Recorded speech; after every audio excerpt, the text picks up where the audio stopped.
நமக்கு மட்டும் எங்கள் பிரச்சனைக்கு மேலே பிரச்சனை வருது. ஸோ வீடியோ ஃபுல்லாக பாருங்கள், யாரும் ஸ்கிப் பண்ணாதீங்க. நம்மளோட பைக் தேர்ட் சர்வீஸ் பண்ணுறக்காக கேடிஎம் ஷோரூமில் பார்த்தீங்கன்னா விட்டுருந்தோம். கேடிஎம் ஷோரூம் சர்வீஸ் விட போனாவே ஒரு நோட் எடுத்து பார்த்தீங்கன்னா எல்லாத்தையும் நோட் பண்ணுவாங்க. பைக்கில் என்ன ப்ராப்ளம், நம்ம நம்பர் பிளேட், நம்ம ஃபோன் நம்பர் எல்லாமே நோட் பண்ணுவாங்க. நான் தெளிவாக சொல்லிட்டேங்க தேர்ட் சர்வீஸ் ப்ரோ அப்படின்னு சொல்லிட்டு. அவங்களும் சர்வீஸில் முடிச்சுட்டு ஈவினிங் போக கால் பண்ணாங்க. ஸோ நானும் பார்த்தீங்கன்னா ஷோரூம் போனேன். எல்லாரும் பைக்லேயும் ஃபஸ்ட்டு 3 சர்வீஸ் ஃப்ரீ சர்வீஸ் தான் போட்டிருப்பாங்க. நம்மளும் தேர்ட் சர்வீஸ் பண்ணிட்டோம். ஸோ ஃபஸ்ட் சர்வீஸ்லேருந்து தேர்ட் சர்வீஸ் வரையும் ஒரு கூப்பன் கோடு இருக்குங்க கேடிஎம் ஆப்பில். அது பார்த்தீங்கன்னா சொல்லணும் நம்ம பைக் ரிட்டர்ன் எடுக்கும்போது. நானும் கூப்பன் கோட சொல்லிட்டு நம்ம பைக் எடுத்து நம்ம வீட்டுக்கு வந்துட்டோங்க. அப்புறம் பார்த்தீங்கன்னா ஒரு 2 months கழிச்சு திருப்பூர் கேடிஎம் ஷோரூம்லேருந்து கால் பண்ணாங்க.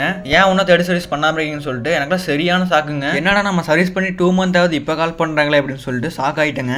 அப்புறம் பார்த்தா தாங்க தெரியுது தேர்ட் சர்வீஸ்னு போடலாங்க, ரன்னிங் ரிப்பேர்னு சொல்லி போட்டு வச்சிருக்காங்க பில்லு. நமக்கு கொஞ்சம் ஒர்க் இருந்தாலும் ஒரு 10 days பக்கம் டிலே பண்ணிட்டேங்க. நமக்கு தேர்ட் சர்வீஸ் டேட் பார்த்தீங்கன்னா 30 December தாங்க போய் விடணும். நம்ம தானே January 14 தாங்க போய் விட்டேன். அது வரைக்கும் கூப்பன் கோட் எக்ஸ்பைரி ஆகலைங்க. ஸோ அவங்களுக்கு காமிக்கிற எப்போ எக்ஸ்பைரி ஆச்சுன்னு சொல்லிட்டு கரெக்டாக கூப்பன் கோட் எக்ஸ்பைரி ஆகிருக்கு ஒரு 2 days கழிச்சு கேடிஎம் திருப்பூர் ஷோரூம்லேருந்து கூப்பிடுறாங்க. இன்னும் தேர்ட் சர்வீஸ் பண்ணாமல் இருக்கீங்கன்னு சொல்லிட்டு. அப்புறம் பார்த்தீங்கன்னா அந்த டீட்டெயில்ஸ் அனுப்பிச்சு சொன்னாங்க. நானும் பார்த்தீங்கன்னா அனுப்பிச்சிட்டேன். எப்போ கூப்பன் கோட் எக்ஸ்பைரி ஆச்சுன்னு பார்த்தீங்கன்னா March 10 தாங்க எக்ஸ்பைரி ஆச்சு. நம்ம சர்வீஸ் பண்ணிட்டு வந்ததுக்கும் கூப்பன் கோட் எக்ஸ்பைரி ஆகிருக்கு பார்த்தீங்கன்னா 2 months பக்கம் இடையில கேப் இருக்கு. இப்போ வர ஈரோடு கேடிஎம் ஷோரூம் பார்த்தீங்கன்னா ரொம்ப ஒஸ்ட்டாக பண்ணுறாங்க. நம்ம சேனல் ஆல்ரெடி ஒரு வீடியோ போட்டிருப்போம், நமக்கு ஷாக் அப்ஸர்லேருந்து ஆயில் லீக் ஆகுதுன்னு சொல்லிட்டு. இப்போ வாரண்டி கிளைம் ஆகுது அப்படின்னு சொல்கிறாங்க ஷாக் அப்ஸருக்கு. ஸோ எனக்கு என்ன பண்ணுறேன்னு தெரியலங்க. கரெக்டான டைமில் சர்வீஸ் பண்ணி இப்படி பண்ணுறாங்க.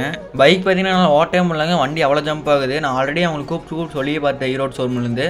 அவங்க ரெஸ்பான்ஸே பண்ண மாட்டாங்க. நம்ம எப்போ கால் பண்ணாலும் இப்போ ஸ்டாக் வந்துடும் அப்போ ஸ்டாக் வந்துடும் சொல்லிட்டே இருக்காங்க. ஸோ வண்டி பாருங்க எப்படி ஜம்ப் ஆகுதுன்னு சொல்லிட்டு. என்னால் வண்டி ஓட்டே முடியல, அவ்வளோ கஸ்டமருக்கு வண்டி ஓட்டிருக்கு. ஸோ இந்த வீடியோ பார்த்தீங்கன்னா முடிஞ்ச அளவுக்கு ஷேர் பண்ணிடுங்க எல்லாத்துக்கும். ஈரோடு கேடிஎம் நல்ல மோட்டார்ஸே இப்படி பண்ணுறாங்கன்னு சொல்ல எனக்கு சுத்தமாக தெரிலங்க.